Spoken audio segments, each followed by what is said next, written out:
جی N story دیکھنے والے تمام دوستوں کو السلام علیکم۔ پیارے دوستو، اگر آپ نے ابھی تک میرے چینل کو سبسکرائب نہیں کیا تو برائے مہربانی سبسکرائب کر دیں۔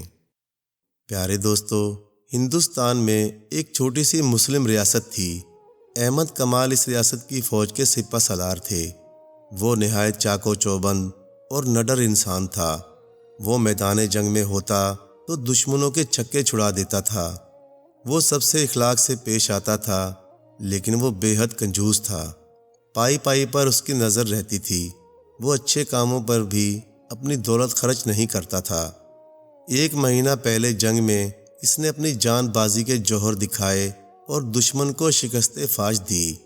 اس کا گھوڑا، جس کا نام رکش تھا، اس کے ساتھ جنگ میں شریک تھا۔ وہ بہت مضبوط، توانا اور فرما بردار گھوڑا تھا۔ وہ کمال کے اشارے پر چلتا تھا اور اسے کھانے کو جو دیا جاتا تھا سر جھکا کر کھا لیا کرتا تھا۔ کمال نے اس کا نام رکش اس لیے رکھا تھا کہ وہ تیز دوڑتا تھا اور آنن فانن ایک جگہ سے دوسری جگہ پہنچ جاتا تھا۔ جنگ ختم ہونے کے بعد کمال نے سوچا کہ گھوڑے کی زیادہ تر ناز برداریاں نہیں کرنی چاہیے۔ یہ جانور ہے، کسی طرح سے گزارا کر لے گا۔ چنانچہ اس نے گھوڑے کی خوراک کم کر دی۔ گھوڑے نے اس پر کوئی احتجاج نہیں کیا اور خاموشی سے سر جھکا کر اس دانہ پانی پر گزر بسر کرنے لگا۔ رفتہ رفتہ اس کی صحت پر بہت برا اثر پڑا اور وہ کمزور اور لاغر ہوتا چلا گیا۔ اس کے باوجود احمد کمال کو کوئی فکر نہ تھی۔ اس کا خیال تھا کہ اب اس کا کوئی کام ہی نہیں ہے، بس سفر کے لیے ہی کارآمد ہے۔ جب اسے ادھر سے ادھر جانے کے لیے استعمال کرنا ہے تو اسے زیادہ خوراک دینے کی کیا ضرورت ہے؟ جبکہ گھوڑے کی یہ حالت تھی کہ اپنے پیٹھ پر اپنے مالک احمد کمال کو بٹھا لیتا تھا اور وہ جہاں کہتا تھا وہاں تک اسے پہنچا دیتا تھا، لیکن دوڑ نہیں پاتا تھا۔ اسی دوران یہ خبر آئی کہ دشمن نے پھر ان کے ملک پر حملہ کر دیا ہے۔ سب جنگ کی تیاریاں کرنے لگے۔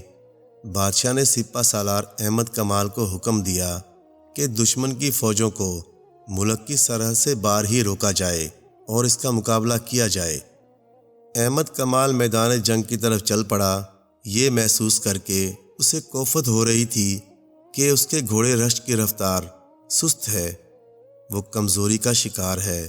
وہ میدان جنگ پہنچا تو مارکا گرم تھا، جنگ زوروں پر تھی۔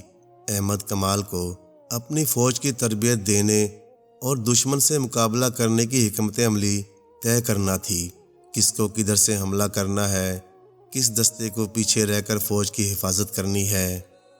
وہ رکش کو دوڑا کر ایک مقام سے دوسرے مقام تک جلدی سے پہنچنا چاہتا تھا، لیکن گھوڑے کی سست رفتاری کی بنا پر وہ ایسا نہیں کر پا رہا تھا۔ گھوڑا مریل چال سے چل رہا تھا اور ایسا معلوم ہوتا تھا جیسے زیادہ چلے گا تو گر پڑے گا۔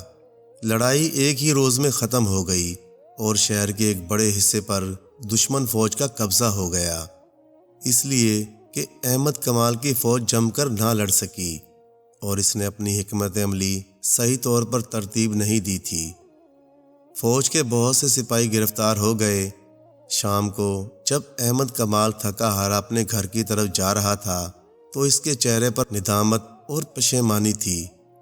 گھر پہنچ کر اس نے گھوڑے کی پیٹھ سے زین اتاری تو غصے سے کہا، آج تو نے جس نکمے پن کا ثبوت دیا ہے اس کے سبب میں جنگ ہار گیا ہوں۔ ہماری طاقت دشمن سے زیادہ تھی، لیکن تیری سستی کی وجہ سے جنگ کا سارا نقشہ بدل گیا۔ اب میں کسی کو منہ دکھانے کے قابل نہیں رہا۔ گھوڑے نے اللہ تعالیٰ سے دعا کی کہ اسے بولنے کی طاقت عطا کی جائے۔ اللہ تعالیٰ نے اس کی دعا قبول کر لی۔ گھوڑے نے بالکل انسانوں کی طرح کہا، آپ ہی میری سستی اور نکمے پن کی وجہ ہیں۔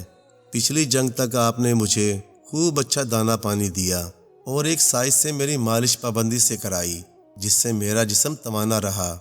میں میدان جنگ میں آپ کے اشاروں پر خوب دوڑ دوڑ کر ایک جگہ سے دوسری جگہ گیا۔ میں نے آپ کو کوئی شکایت نہ ہونے دی۔ پھر جب جنگ ختم ہوئی تو آپ نے مجھے بیکار جان کر میری طرف توجہ دینا بند کر دی، میرا دانہ پانی کم کر دیا، میرے جسم کی مالش بند کر دی۔ اس کا نتیجہ یہ نکلا کہ میں کمزور اور لاغر ہوتا چلا گیا۔ یوں سمجھیے کہ میں گھوڑے سے گدھا بن گیا۔ اس بار جب آپ مجھے جنگ میں ساتھ لے گئے تو میں پھرتی اور تیز رفتاری سے آپ کے احکام کی تعمیل نہ کر سکا۔ مجھے افسوس ہے کہ آپ جنگ ہار گئے۔ یہ تو آپ کو بخوبی معلوم ہوگا کہ گدھے جنگ نہیں جیت سکتے۔ احمد کمال شرمندگی سے کچھ کہہ نہ سکا، اس نے سر جھکا لیا۔ ایک دفعہ کا ذکر ہے کہ ملک ایران پر ایک بادشاہ حکومت کرتا تھا۔ وہ بے حد رحم دل، عادل اور انصاف کرنے والا بادشاہ تھا۔ بادشاہ کا ایک وزیر بھی تھا، اس کا نام عدیل تھا۔ وہ بھی بادشاہ کی طرح رحم دل تھا۔ بادشاہ کی چونکہ کوئی اولاد نہ تھی، لہٰذا وہ اپنی سلطنت عدیل کے حوالے کرنا چاہتا تھا، مگر درباری عدیل سے حسد کرتے تھے۔ انہوں نے رعایا کو بھی عدیل سے بدظن کر دیا تھا۔ بادشاہ یہ حالات دیکھ کر بے حد پریشان تھا۔ وزیر سے بادشاہ کی یہ حالت نہ دیکھی گئی، لہٰذا اس نے ایک دن بادشاہ سے کہا، بادشاہ سلامت، آپ ملک بھر کے نوجوانوں کو اکٹھا کریں، جو قابل اور ذہین ہو اسے ہی بادشاہ سونپی جائے۔ بادشاہ کو وزیر کی یہ بات پسند آئی اور اس نے ملک بھر میں مقابلے کی تاریخ کی منادی کرا دی۔ جس دن مقابلہ تھا اس دن صبح ہی صبح گہما گہمی ہو گئی۔ بادشاہ سلامت تخت پر بیٹھے تھے، 7 ملکہ بھی بیٹھی تھیں اور آس پاس درباری کھڑے تھے۔ دربار میں سینکڑوں نوجوان تھے۔ ایک بوڑھا سا آدمی بھی تھا جسے نوجوانوں کا امتحان لینا تھا۔ آخر بوڑھا بولا، میرا پہلا سوال یہ ہے کہ جب ہم دروازے کو کھولتے ہیں یا بند کرتے ہیں تو اس میں سے آواز کیوں آتی ہے؟ یہ سوال سن کر دربار میں سناٹا چھا گیا۔ کسی نے کچھ کہا اور کسی نے کچھ۔ پھر اچانک ایک شخص دربار میں آیا۔ اس کی آنکھوں میں ذہانت تھی۔ اس نے بلند آواز میں کہا، دراصل دروازے میں سے آواز اس وجہ سے آتی ہے کہ دروازہ پوچھ رہا ہوتا ہے کہ کون ہے؟ یہ جواب سن کر سب درباری، بوڑھا اور بادشاہ اش کر اٹھے۔